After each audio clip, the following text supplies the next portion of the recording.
오늘 주시는 하나님의 말씀은 시편 141편 1절에서 10절입니다.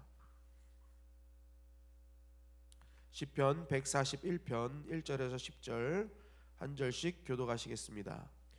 여호와여, 내가 주를 불렀사오니 속히 내게 오시옵소서. 내가 주께 부르짖을 때에 내 음성에 귀를 기울이소서. 나의 손드는 것이 저녁 제사같이 되게 하소서. 여호와여, 내 입에 파수꾼을 세우시고 내 입술의 문을 지키소서. 내 마음이 악한 일에 기울어 죄악을 행하는 자들과 함께 액을 나가지 말게 하시며 그들의 진수성찬을 먹지 말게 하소서.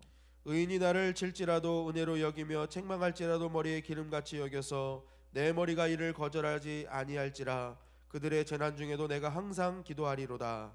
그들의 재판관들이 바위 곁에 내려 던져졌도다. 내 말이 달모로 무리가 들으리로다. 사람이 밭가라 흙을 부스러뜨림같이 우리의 해골이 스올 입구에 흩어졌도다. 주 여호와여, 내 눈이 주께 향하며 내가 주께 피하오니 내 영혼을 빈궁한 대로 버려두지 마옵소서. 나를 지키사 그들이 나를 잡으려고 놓은 올무와 악을 행하는 자들의 함정에서 벗어나게 하옵소서. 악인은 자기 그물에 걸리게 하시고 나만은 온전히 면하게 하소서. 아멘. 오늘 본문도 어제에 이어서 다윗이 하나님께 간절히 간구하는 기도의 장면입니다. 오늘 다윗의 기도를 계속 묵상하면서 제 마음속에 깨달아진 것이 있었습니다. 그것은 편해지기보다는 강해지길 위해서 기도해야 된다라는 것을 깨닫게 되었습니다. 여러분, 오늘 본문의 다윗은 여전히 환난 가운데 있습니다. 그 가운데에서 다윗은 지금 하나님께 기도하고 있거든요. 여러분, 대부분 환난 앞에서 사람들의 기도의 내용은 어떻습니까? 보통 사람들은 문제를 해결해 주시옵소서, 시험을 없애 주시옵소서, 좀 편안하게 해 주시옵소서, 우리는 이렇게 기도를 하는 것이죠. 이것이 보통 사람들의 반응인 것입니다. 그런데 오늘 기도하는 다윗의 모습을 보면 좀 다르다는 것이죠. 1절 말씀에 보면 여호와여, 내가 주를 불렀사오니 속히 내게 오시옵소서. 내가 주께 부르짖을 때에 내 음성에 귀를 기울이셔서. 다윗은 주님, 내가 지금 이제 주님께 기도하는데 하나님, 내 기도의 소리에 응답해 주시옵소서, 내 기도의 소리를 들어주시옵소서라고 간절히 간구합니다. 그러면서 2절 말씀에 나의 기도가 주의 앞에 분향함 같이 되며 나의 손드는 것이 저녁 제사같이 되게 하소서, 또 이렇게 기도하죠. 여기서 주의 앞에 분향함 같이라는 것이 무엇이냐면, 이 제사장은 아침과 저녁에 하나님 성소에 들어가서 향을 피웠습니다. 그러니까 이 향이 끊이지 않았거든요. 그러니까 이 다윗의 분향함 같이 나의 기도가 되게 해달라는 것은 끊이지 않게 기도해 달라는 것이죠. 환난 가운데서도 내가 기도해서 멀어지지 않게 내가 기도의 사람이 되게 해달라고 지금 기도하는 것입니다. 그리고 나의 손드는 것이 저녁 제사 같이 되게 하죠. 이게 무엇입니까? 제물을 하나님께 올려드릴 때 드는 손을 얘기하는 거거든요. 그러니까 이 다윗은 자신의 기도가 하나님께만 영광 돌리는 기도가 되게 해달라고 기도하는 것입니다. 그러면서 이제 3절에 쭉 기도를 하는데 뭐라고 합니까? 여호와여, 내 입에 파수꾼을 세우시고 내 입술의 문을 지키소서. 이 말이 무슨 말이냐면, 하나님, 나의 입을 하나님 지켜달라는 거예요. 많은 사람들이 환난 가운데 있을 때 때로는 하나님의 이름을 망령되이 일컬을 때가 있습니다. 하나님을 어떻게 합니까? 원망할 때가 있고 하나님의 존재를 부인할 때가 있죠. 하나님 진짜 계십니까? 하면서 이렇게 하나님을 원망하고 막 부인하고 하는 그런 망령되이 일컫는 기도를 할 때가 있다는 거예요. 그리고 어떻게 합니까? 내가 힘들면은 주변 사람들을 말로 상처를 줄 때가 있거든요. 그러니까 내가 모든 게 짜증나니까 내 주위의 사람들을 힘들게 할 때가 있다는 거예요. 그런데 다윗은 어떻게 합니까? 그 입을 파수꾼으로 막아주셔서 내가 환난 때 하나님을 함부로 부르지 않고 망령되이 일컫지 않고 주변 사람들을 힘들게 하는 상처 주는 말을 하지 않게 해달라고 기도하고 있는 것입니다. 그리고 4절 말씀에 내 마음이 악한 일에 기울여 죄악을 행하는 자들과 함께 악을 행하지 말게 하시며 그들의 진수성찬을 먹지 말게 하소서. 이 말이 무슨 말이냐면, 내가 아무리 힘들어도 죄를 따르고자 하는 마음, 그것이 탁 들어올 때마다 하나님 그것을 하나님의 은혜로 이기게 해달라고 기도하는 것입니다. 그리고 그들의 진수성찬, 이게 무엇입니까? 이 환난 때는요, 모든 것이 다 좋게 보이거든요. 특별히 사단들은요, 진수성찬, 그러니까 보이기도 보암직하고 먹음직도 한 것으로 우리를 유혹을 합니다. 그러니까 자꾸만 그것으로 하나님의 그런 어떤 은혜의 자리를 멀게 만드는 거거든요. 그래서 광야에서 예수님이 40일 금식하신 후에 떡덩이로 사단이 시험을 한 거예요. 그러니까 그것으로 자꾸만 유혹을 하는 건데, 다윗 역시도 자신의 이런 환난 때 그런 유혹과 그런 시험거리에 넘어가지 않도록 지금 다윗은 기도하는 것입니다. 그리고 5절 말씀에 보니까 의인이 나를 칠지라도 은혜로 여기며 책망할지라도 머리에 기름같이 여겨서 내 머리가 이를 거절하지 아니할지라. 그들이 재난 중에도 내가 항상 기도하리로다. 이게 무슨 말입니까? 의인이 나를 책망할지라도. 의인이 누구예요? 같이 신앙생활하는 사람, 믿음의 동역자들입니다. 그런데 그들이 나를 공격한다는 것이죠. 그런데 이렇게 공격할 때 다윗은 어떻게 한다는 거예요? 그것을 머리에 기름같이 여긴다. 여기서 기름은 성령을 의미합니다. 그러니까 머리에 기름같이 여긴다는 건 성령의 기름 부으심이라는 거예요. 결국 이 말은 뭐냐? 나의 믿음의 동역자가 나를 공격할지라도 나는 그것을 성령의 뜻으로 알겠다. 성령의 뜻으로 알고 그들에게 어떠한 해를 가하는 것이 아니라 오히려 나를 괴롭히는 자들이 재단을 당할 때에도 나는 그들을 위해서 기도해 주겠노라 하고 지금 다윗은 기도하고 있는 것입니다. 여러분, 다윗의 기도가 우리의 기도랑은 뭔가 다르다는 것을 깨닫게 됩니다. 저는 이것을 보면서 다윗의 위대함은 바로 이러한 기도에 있었구나라는 것을 깨닫게 되었습니다. 여러분, 보통 사람들은 성공의 기준을 편안함으로 생각합니다. 편해지면, 문제가 해결되면 신앙이 좋은 것으로, 하나님과 가까이 있는 것으로 생각을 합니다. 그래서 우리의 모든 기도가 어떻게 합니까? 문제 해결과 편안함으로만 기도하게 된다는 거예요. 그러나 오늘 말씀을 보면은 오늘 말씀은 그러한 주장을 정면으로 반박하고 있습니다.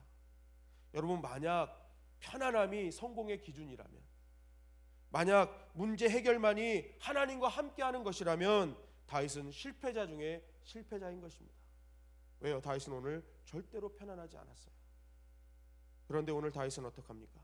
그 편안함 가운데, 편안하지 않는 가운데서도 하나님께 자신이 더욱더 믿음으로 강건해지기를 기도했다는 거예요. 결국 다윗을 통해 증거하는 것은 신앙의 성공은 편안함이 아니라 어떤 상황에서도 하나님을 의지하는 그런 강한 신앙이 진짜 하나님이 원하는 신앙이요, 성공하는 신앙이라는 것입니다. 여러분, 비록 조금 불편하고 어려워도 내가 끝까지 하나님을 붙드는 강인한 신앙으로 하나님과 함께할 때에 우리는 하나님의 은혜를 더욱더 누리게 될 줄 믿습니다. 사도행전 6장에 보면은 사도들을 대신해 7 집사를 선출하는 것을 보게 됩니다. 성경은 그들의 이름을 이렇게 증거하고 있습니다. 스데반, 빌립, 브로고로, 니가노르, 디몬, 바메나, 니골라. 이들은 성경 말씀이 증거하는 것처럼 성령과 지혜가 충만하여 칭찬받는 자들이었습니다. 그리고 그 중에 특히 뛰어난 사람이 누구였느냐? 바로 스데반 집사님이었다는 거예요. 왜 이렇게 생각하느냐? 이 유대인들은 문서를 작성할 때 가장 서열이 높거나 그 중에 가장 특출난 사람을 이름을 나열할 때 가장 앞에 씁니다. 가장 앞에 써요. 베드로가 왜 수제자라고 얘기하냐면 성경은 베드로를 수제자라고 얘기한 적이 한 번도 없습니다. 그런데 베드로의 이름이 제자들 가운데 가장 앞에 나옵니다. 그러니까 그것은 유대인들이 갖고 있는 사상 중에 하나가 베드로가 예수님의 수제자다라고 생각을 했기 때문에 그래요. 그러니까 항상 뭔가 탁월하고 특출난 사람을 맨 앞에 쓰거든요. 7 집사를 선출하는 과정 중에서도 성경은 스데반 집사님을 가장 앞에다 씁니다. 그러니까 그 상황 속에서 많은 사람들이 가장 최고로 여긴 사람이 누구였느냐? 바로 스데반 집사님이었다는 거예요. 한마디로 위대한 초대교회의 가장 뛰어난 집사님 중에 한 명이었다는 것이죠. 성령이 더 충만하고 지혜가 충만하고 칭찬도 그 누구보다도 받는 그러한 사람이 바로 스데반 집사님이었다는 것입니다. 이렇게 볼 때 우리는 분명 스데반 집사님은 성공한 사람이라고 볼 수 있습니다. 가장 뛰어났기 때문에, 가장 대단했기 때문에. 그런데 이 스데반 집사님은 그러한 삶이 그리 오래가지 않았다는 거예요. 얼마 뒤 그는 핍박자들로 하여금 돌에 맞아 순교하게 되었다는 것입니다. 그러니까 결코 그의 삶이 순탄하거나 편안했다고 우리는 볼 수 없는 것이죠. 그렇다면 그가 실패자입니까? 성경은 그걸 실패자라고 보지 않는다는 거예요. 성경은 그를 실패자라고 보지 않아요. 왜 그럴까? 왜 그럴까? 바로 그는 그 불편한 상황 가운데서도 하나님을 붙잡는 강한 신앙이 있었기 때문인 것입니다. 그가 하나님 앞에 순교할 때의 그의 기도 내용을 보면 기도 내용이 달랐습니다. 자신을 향해 돌을 던지는 자들을 위해서 용서를 구했고, 또 그 상황 속에서도 더 강하게 복음을 전할 수 있는 믿음을 달라고 하나님께 기도했다는 것이죠. 그것을 유추할 수 있는 것이 무엇입니까? 그의 얼굴이 천사의 얼굴과 같았대요. 자신이 핍박당하고 어려운데 천사의 얼굴이었다는 거예요.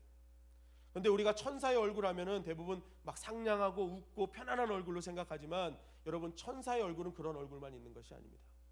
천사는 때로는 하나님의 심판을 전하는 그러한 역할도 한다는 거예요. 그럼 심판을 전하는데 웃으면서 전하겠습니까? 너희 심판받을 거야 이렇게 웃겠습니까? 그렇지 않은 거죠. 심판을 전할 때는 누구보다도 비장하게 말씀을 전했을 것이라는 거예요. 즉 지금 스데반의 얼굴이 천사의 얼굴과 같았다는 것은 하나님의 복음을 계속적으로 전하거든요. 그 자신을 향해 돌을 던지는 자에게 복음을 전해요. 그러면 그의 얼굴은 복음으로 비장한 얼굴이었다는 것입니다. 그것이 무엇입니까?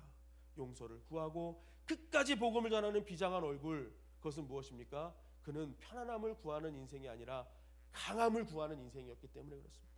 하나님, 어떤 상황 속에서도 내가 믿음을 포기하지 않고 끝까지 하나님을 의지하는 자가 되게 해달라는 기도가 있었기에 그는 어떠한 상황 가운데서도 천사의 얼굴을 할 수 있었던 것입니다. 이런 스데반을 향해서 성경은 이렇게 얘기합니다. 사도행전 7장 55절 56절입니다. 스데반이 성령이 충만하여 하늘을 우러러 주목하여 하나님의 영광과 및 예수께서 하나님 우편에 서신 것을 보고 말하되 하늘이 열리고 인자가 하나님 우편에 서신 것을 보노라 한대. 스데반의 이 강한 믿음을 보시고 하나님께서 하늘문을 열어주신 줄 믿습니다. 그리고 하나님의 영광을 보여주셨고 그 우편에 앉아 계신 예수 그리스도를 보게 하셨다는 거예요. 여러분, 편안함을 아닌 강함을 구하는 자에게 하나님은 그 가운데 위로와 능력과 성령의 은혜를 부어주신 줄 믿습니다. 여러분, 스데반 집사님은 좋을 때도 하나님과 가까웠습니다. 어려울 때도 또한 하나님과 가까웠습니다. 결국 그의 기도 생활은 편안함이 아닌 언제 어디서나 하나님께 함께하기를, 아무리 괴롭고 어려운 상황 속에서도 하나님을 잃지 않는 자가 되기 위한 그런 강한 기도였다는 것입니다. 여러분, 이것은 다윗도 마찬가지였죠. 그는 목동일 때도 하나님과 가까웠습니다. 사자와 곰과 싸울 때도 하나님과 함께였고 골리앗과 싸울 때도 하나님과 함께였습니다. 사울 왕의 사위가 되어 왕궁에서 편안할 때도 그는 하나님과 함께였습니다. 국가의 영웅이 됐을 때도 하나님과 함께였습니다.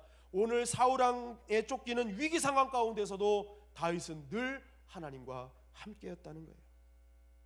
다윗의 기도 역시 그는 편안함을 구하는 인생이 아니라 언제 어디서든 내가 하나님을 떠나지 않는 자, 하나님을 붙드는 자, 그런 강한 신앙으로 되기를 기도하는 자였음을 우리는 그의 삶을 통해 볼 수 있는 것입니다. 그런 강한 믿음의 다윗이었기에 무엇을 주더라도 하나님을 버리지 않고 떠나지 않을 강한 믿음의 사람이었기에 하나님은 그에게 모든 것을 다 주신 줄 믿습니다. 여러분, 하나님이 찾으시는 자는 편안하기를 구하는 자가 아닌 것입니다. 어떤 상황 속에서도 강한 믿음을 가지고 하나님과 떨어지지 않는 자, 하나님께 은혜를 구하는 그 사람을 하나님은 지금도 찾고 계시는 줄 믿습니다. 여러분, 오늘 다윗의 간구가, 스데반의 간구가 우리의 간구가 되기를 간절히 바랍니다. 저런 하나님, 환난 가운데서도 내가 하나님을 떠나지 않게 하시고 내 주변 사람들을 상처 주는 자가 되지 않게 하여 주시고, 하나님, 내가 어떤 상황에서도 분향함같이 끊이지 않는 기도의 사람이 되게 해달라고 우리는 기도해야 될 줄 믿습니다. 그럴 때 하나님은 너는 진짜 강한 자다, 너는 진짜 나를 의지하는 자구나, 너는 진짜 다윗과 같은 자구나 하면서 다윗에게 주신 복을 나에게도 허락해 주실 줄 믿습니다. 여러분, 오늘 우리의 입술에서 이런 다윗과 같은 강한 간구, 끊이지 않는 간구가 우리 가운데 일어날 때에 다윗에게 주셨던 하나님의 은혜, 다윗에게 주셨던 하나님의 복이 나의 복이 되는 역사가 일어나게 될 줄 믿습니다.